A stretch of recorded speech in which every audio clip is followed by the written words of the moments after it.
Hi students, welcome to Indike IAS Academy. So video படம் எனக்கு உங்களுக்கு பணமா அந்த டீடைல்ஸ் இல்ல. சோ நம்ம இந்த வீடியோல என்ன பார்க்க போறோம் பாத்தீங்கன்னா எஸ்ஏ எக்ஸாம் பொறுத்த வரைக்கும் நிறைய மார்க் வந்து எப்படி ஈஸியா எடுக்கலாம் அப்படிங்கறத நம்ம இந்த வீடியோல பார்க்கலாம். நம்மளே கூட வந்து பாத்தீங்கன்னா எஸ்ஏக்கு ஃப்ரீ டெஸ்ட் போட்டுட்டு இருக்கோம். மொத்தமா 12 டெஸ்ட் சொல்லிருக்கோம். அதுல ஒரு டெஸ்ட் கம்ப்ளீட் ஆயிருக்கு. இன்னும் 11 டெஸ்ட் இருக்கு. 12 ஃபுல் டெஸ்ட் தான்.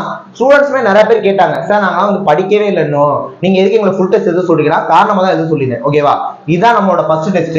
இப்போ நான் இதில் வந்து பாத்தீங்கன்னா அதுக்கான ஆன்சர் கீயே போட்டிருக்கேன். இப்போ ஃபர்ஸ்ட் யாராவது நம்ம சேனலுக்கு வந்துட்டீங்கன்னா இந்த டெஸ்ட்ல நாங்க எப்படி சார் எழுதுறது அப்படின்னா ஒன்றும் பிரச்சனை இல்லை, நம்ம சேனல்ல போய் பாருங்க. ஃபர்ஸ்ட் டெஸ்ட்னு சொல்லிட்டு ஒரு வீடியோவே போட்டிருக்கோம். ஓகேவா, டெஸ்ட் நம்பர் 1ன்னு ஒரு வீடியோ போட்டிருக்கோம். அந்த டெஸ்ட் நம்பர் 1ல நான் எல்லா டீடைலும் சொல்லியிருக்கேன். புரியுதா? அந்த டெஸ்ட் நம்பர் 1 அந்த வீடியோ இருக்குல்ல, அதுக்கு கீழே டிஸ்கிரிப்ஷன்ல நான் டெஸ்ட்டுக்கான கொஸ்டினை வச்சுட்டேன். ஆன்சர் வேணுங்கிறவங்க கீழே டிஸ்கிரிப்ஷன்ல இந்த வீடியோ கீழே பாருங்க. தாலுகை ஃப்ரீ டெஸ்ட் பேட்ச்னு ஒரு வாட்ஸ்அப் குரூப் இருக்கும். அதுல தான் ஆன்சர் கிவ் போடுறோம். புரியுதா? கொஸ்டினை யூடியூப்லயே போட்டுருவோம், ஆன்சர் வாட்ஸ்அப்ல போடுறோம். அந்த மாதிரி 12 டெஸ்ட், இதான் ஃபர்ஸ்ட் டெஸ்ட்.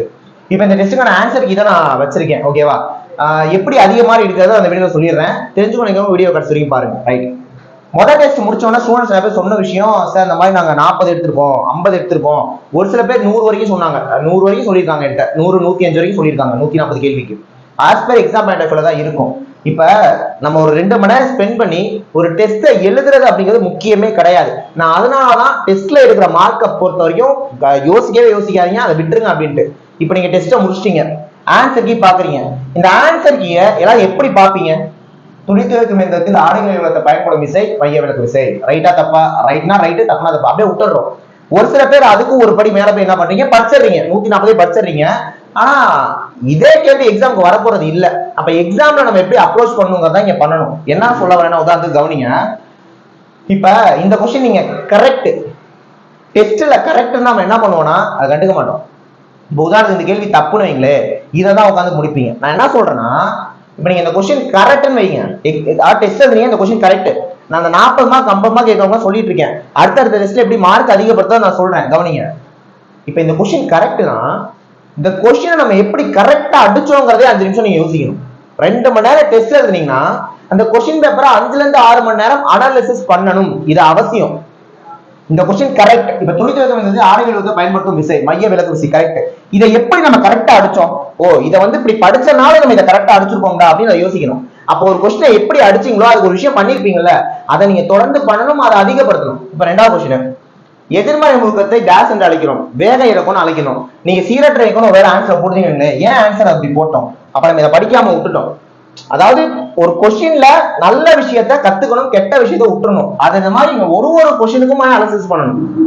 இந்த கொஸ்டினை கரெக்டா போட்டோமா, ஏன் கரெக்டா போட்டோம், எப்படி கரெக்டா போட்டோம்.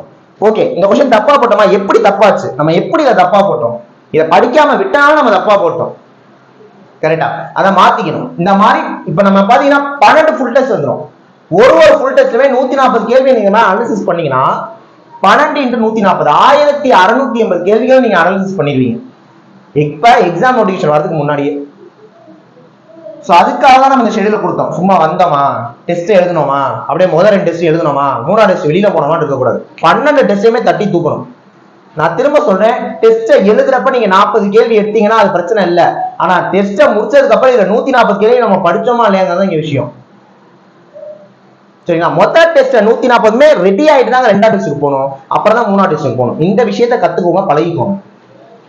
சொன்ன தெளிவா புரிஞ்சுச்சா? ஒரு கொஸ்டின் 5 நிமிஷம் பாருங்க. வளிமண்டல அழுத்தத்தை அளவிட பயன்படும் கருவி பாதரச காற்றழுத்த மானி. இதுதான் ஆன்சர்.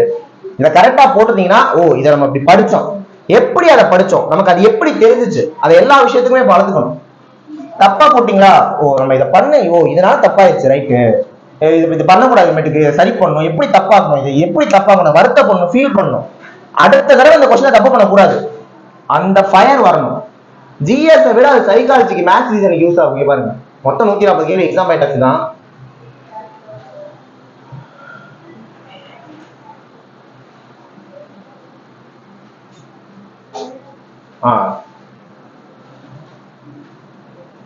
உதாரணத்துக்கு இந்த கேள்வியே வருது. 1 to 5 neat and clean, 5, 7, 8 looks and pictures, 7 to 3 neat looks pair சொன்னா looks எப்படி சொல்லலாம்னு ஒரு கேள்வி. ஆன்சர் 7. ஓகேவா? ஆன்சர் 7 தானே? 7 ரைட். லுக்ஸ்னா 7. இது இப்ப நீங்க இந்த क्वेश्चन கரெக்ட்டா அடிச்சிருந்தீங்கன்னு அதை எப்படி கரெக்ட்டா அடிச்சீங்கன்னு பார்க்கணும். இப்போ இங்க லுக்ஸ்ன்னு இருக்கு, இங்கேயும் லுக்ஸ்ன்னு இருக்கு. 578 தான் லுக்ஸ் அண்ட் ஃபீச்சர்ஸ் சொல்றோம், 723 தான் நீட் லுக்ஸ் பேர்னு சொல்றோம். ரெண்டு இடத்துலயுமே லுக்ஸ் இருக்கு, அப்ப ரெண்டு இடத்துலயுமே 7 இருக்கு. அப்ப லுக்ஸ்னா 7. அப்ப நீங்க ஒரு क्वेश्चन கரெக்டா அடிச்சீங்கன்னா எப்படி கரெக்டா அடிச்சீங்க திரும்ப அதை பண்ணுங்க. ஒரு क्वेश्चन தப்பா போட்டோம்னா ஏன் தப்பா போட்டோம், எப்படி தப்பா போட்டோம் அதை யோசிக்கணும். அந்த செல்ஃப் அனாலிசிஸ் இங்க ரொம்ப ரொம்ப முக்கியம். அதை யார் பண்றாங்களோ அவங்க கோச்சிங் அடிச்சிருவாங்க. இது எஸ்ஏ எக்ஸாமுக்கு பொருந்தும். ஓகேவா? ஒரு 140 கேள்வி அனாலிசிஸ் பண்ணுங்க. எவ்வளவு நேரம் சார் பண்ணலாம் அப்படின்னா, ஒரு 2 மணி நேரம் ஒரு क्वेश्चन எழுதுறீங்கன்னா மினிமம் 5 மணி நேரம் நீங்க அதை பார்க்கணும். இந்த 140 கேள்விகளை லைஃப்ல எப்ப தப்பா பண்ணக்கூடாது, அந்த அளவுக்கு நீங்க ரெடி ஆகும். புரியுதா? இந்த மாதிரி நீங்க 12 டெஸ்ட் அடிச்சீங்கன்னு வைங்களேன், முடிஞ்சு. எஸ்ஐங்கிற ஒரு எப்படி சொல்றது, ஒரு கஷ்டம் அப்படிங்கிற அந்த மாய பிம்பம் உடஞ்சிடும். எக்ஸாம் ரொம்ப ரொம்ப ஈஸி எஸ்ஐ எக்ஸாம். சரிங்களா? இந்த ஒரு டெஸ்ட்லயுமே எழுதுங்க. அதனால பயப்பட வேண்டாம், மார்க் கம்மியாவதுன்னு ஒரி பண்ண வேண்டாம். அடுத்த ஃபுல் டெஸ்ட் வந்து வெள்ளிக்கிழமை நினைக்கிறேன். ஓகேவா? வர வெள்ளிக்கிழமை நினைக்கிறேன் அடுத்த ஃபுல் டெஸ்ட். ஐ திங்க் 26 நினைக்கிறேன், 26. ஓகேவா? 26 ஏப்ரல் 26 ரெண்டாவது டெஸ்ட். அதை எழுதுங்க எல்லாருமே, அதுக்கு ரெடி ஆகுங்க. ஓகேவா? என்னன்னா டெஸ்ட்டுக்காக படிக்க வேண்டாம், நீங்க பாட்டு உங்க ப்ரிப்பரேஷன் பண்ணிட்டு என்ன சைட்ல டெஸ்ட் எடுத்து அனாலிசிஸ் பண்ணுங்க போதும். ஓகேவா?